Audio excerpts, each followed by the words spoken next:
So plastic is in the fish. It's at the bottom of the ocean. It's even on your plate. Where isn't it?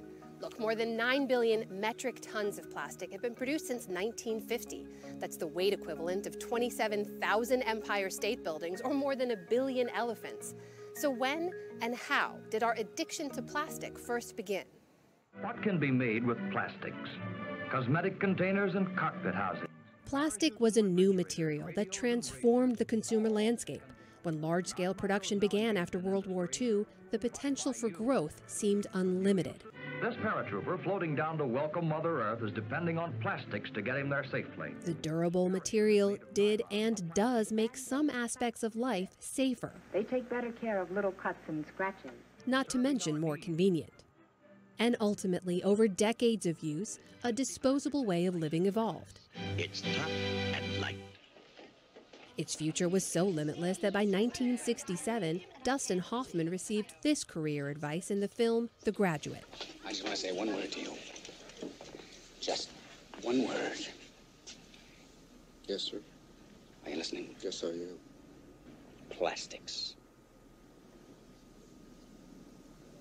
Exactly how do you mean? There's a great future in plastics. Think about it. Plastic has revolutionized the medical field. Disposable syringes help reduce disease transmission.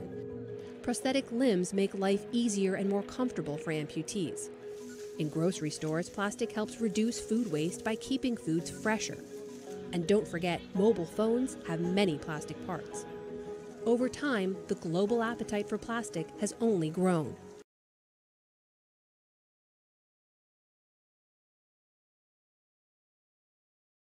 As our dependence on this durable new material has grown, so have the piles of stuff in our landfills. But it hasn't always been like this. Americans were at one time very good at saving and reusing materials. In colonial times, the motto was waste not, want not. During the Great Depression, use it up, wear it out, make it do, or do without. In the throes of World War II, the U.S. government ran campaigns to get citizens to save and reuse everything from scrap metal to rubber, gasoline, paper, and even animal fat. People who buy in large quantities and truck it away in their cars. And then came the economic boom years, coinciding with the rise of plastic. It's the crystal clear plastic that lets you see everything you wrap. And disposable lifestyles became fashionable. Clings like magic. It was even featured in Life magazine in 1955 with the celebratory headline, "Throw Away Living." Daddy, you forgot. Every little bit hurts. Also in the 1950s, the formation of the Keep America Beautiful Coalition. Using public service announcements starring a Susie Spotless character, the coalition aimed to get people thinking about their responsibility to stop pollution. Please, please, don't be a litter bug, 'cause every little bit hurts. Decades later, in 1971, it was a Keep America Beautiful ad that shook the American conscience. People start pollution. People can stop it. The Keep America Beautiful Coalition was founded and funded in large part by the beverage and packaging industries, the same companies producing much of America's plastic. Since that campaign, we, the American people, have been sorting, weeding out, and sorting some more, all with a certain sense of responsibility. Every day, an estimated 750 tons of material flow through this process. And every step along the way, just like this one, is designed to remove one more material. The global recycling rate, we estimate as 9%, so it's very, very poor. And it hasn't even improved all that much. The current recycling rate in the US is barely 10%.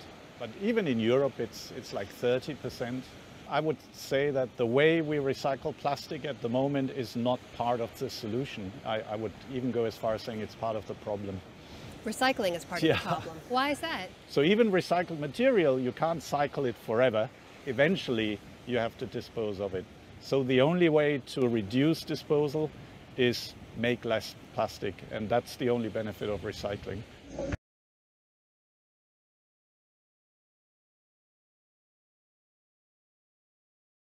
Plastic has become a hot potato. In Indonesia, they're shipping containers full of waste back to Australia.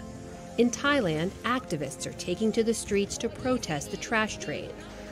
The trade that's polluted their once pristine beaches, largely with what's known as single-use plastic, the stuff that's used once, then tossed. 40% of all plastic is that kind of single-use packaging. 40%, 40%, of all plastic. Yeah. So if we did away with single-use packaging, I think we could solve 40% of the problem. That would make a huge dent. That would make a huge difference, and I think it's really doable. So bans on single-use plastic are popping up around the globe. From the tiny island of Dominica in the Caribbean, where they've banned all single-use plastic containers, including styrofoam, to Scotland, where one of the targets is the cotton swab, to Rwanda, where one of the world's first plastic bag bans has transformed the landscape. That willingness to crack down on plastic use is not as widespread in the United States. A PBS NewsHour Marist poll found that only 25% of Americans would fully support a ban on single-use plastics, and 19% somewhat support the idea. In some places, the backlash on bans has been loud. The pressure from public outcry has led some cities and states to reverse course and ban any bans on bags and straws. In Oklahoma, the state government passed legislation preventing local governments from banning or taxing plastic bags. The targeting of the tiny straw even drew the attention of President Trump. So you have a little straw, but what about the plates, the wrappers, and everything else that are much bigger, and they're made of the same material? So the straws are interesting. Everybody focuses on the straws. There's a lot of other things to focus.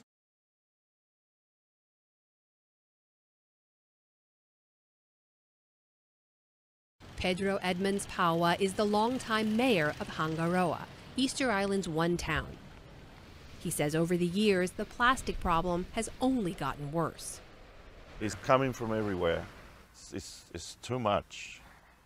Every year is more and more. And those tides of plastic aren't just a blight on the landscape, they're hurting wildlife around the world. According to one study, if current production trends continue, by the year 2050, there will be more plastic than fish in our oceans. When they come up into the nest. In Costa Rica, my colleague John Yang learned how plastic affects an already endangered species. This is stuff you've just picked up on the beach. I literally here. just found this here. Yeah, this is a really clean beach. Plastic gets into the marine environment. It breaks down into tiny little pieces called microplastics, and anything that eats in the ocean will inadvertently eat plastic. That's killing turtles. Up in Florida, they've got a hospital now where when a turtle comes in, they no longer say, does the turtle have a plastic in its belly? They now say how much plastic is in the turtle. Oh my God. In 2015, a marine biologist's video went viral, documenting the painful process as she removed a plastic straw stuck in a sea turtle's nose. Oh, man. What happens is the turtle comes up to breathe and inhales the straw, and then they get lodged in their faces. And this is becoming more and more common. It's not a one-off anymore. In the Philippines, a whale washed ashore in 2019 with nearly 90 pounds of plastic in its stomach. Seals are getting caught in fishing nets made out of plastic. They're called ghost nets, abandoned by the fishing industry, and an estimated 640,000 tons of them are floating in the ocean. That's 10% of all known ocean plastic. And it's not just turtles and seals that are at risk. Scientists say nearly every seabird now eats plastic trash, mistaking it for fish.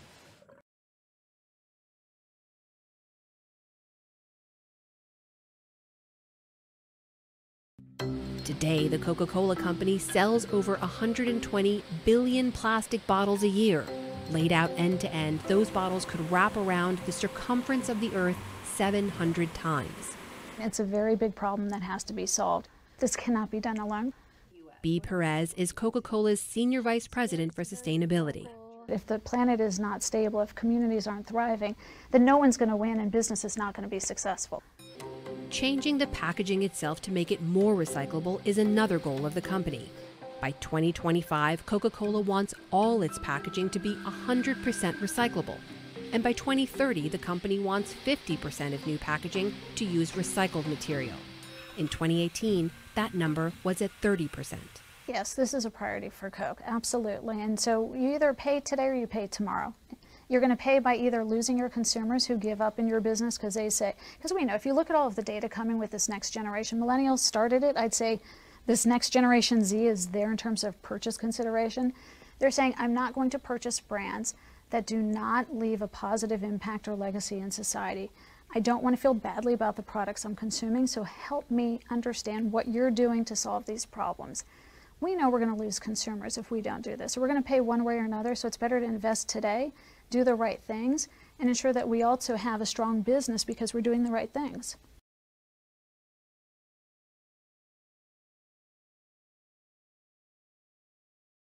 So, what else can be done?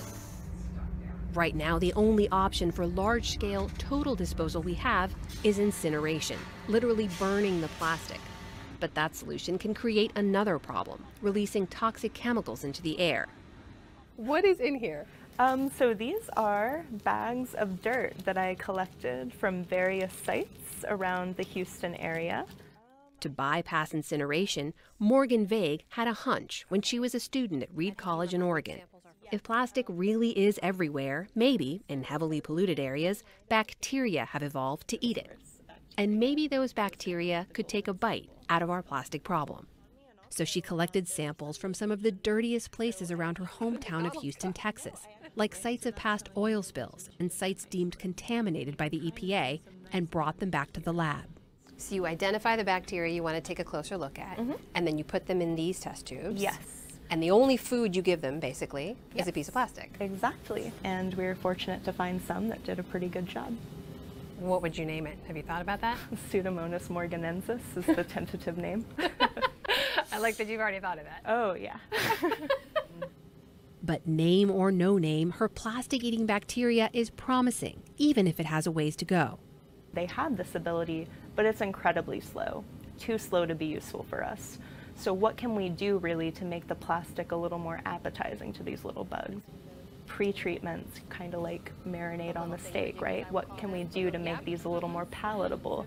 Make it so bacteria say, oh, hey, that looks good. I really want to eat on that, and eat it up quickly.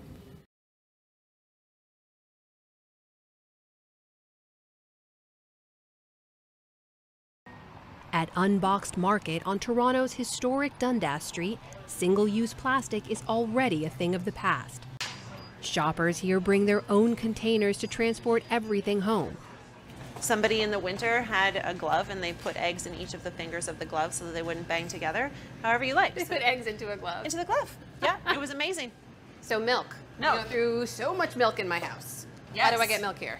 Milk is a fun thing for a lot of people. It's on tap as well. So if you didn't bring a container, you can grab one that we have. Okay. Same process always. Yep. Any size, yep. So just open that. And then there's a little spout underneath here, so just line your jar up. Yep, and then just pull up slowly on the handle. Oh, and fresh milk. All right. But even here, to help keep some food fresh, they rely on plastic. Now, can I ask you about one thing? Yeah. Obviously, these are made of plastic. Yes. So you've got plastic in the store, right? We do. It's deliberately single-use plastics that we're trying to avoid. These will be used, have been used countless times, will continue to be used countless times. It's not the same as a throwaway wrapper around a straw or a chip bag or those individual single-use products. This is meant to be a sustainable long-term product. Okay. Unlike in the US, people here seem to be more on board with cutting back on single-use plastic. Polling shows 81% of Canadians support the idea of a ban, and a majority would also be willing to pay more to help reduce waste.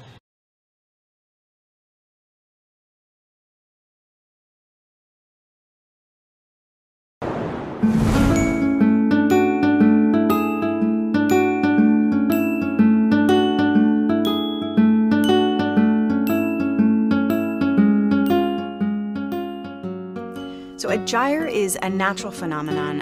A gyre is simply a rotating current system that's comprised of the Earth's rotation coupled with currents and prevailing winds. So it's essentially like a massive whirlpool, a vortex in the oceans. Say a piece of floating plastic from California in the North Pacific Gyre can take 10 years to make the rotation from California to Japan and all the way back. So what we have found is that these plastic particles are not just in the North Pacific Gyre, they're in all 5 subtropical gyres, and all these gyres have several garbage patches in them, 8 garbage patches total in the 5 gyres.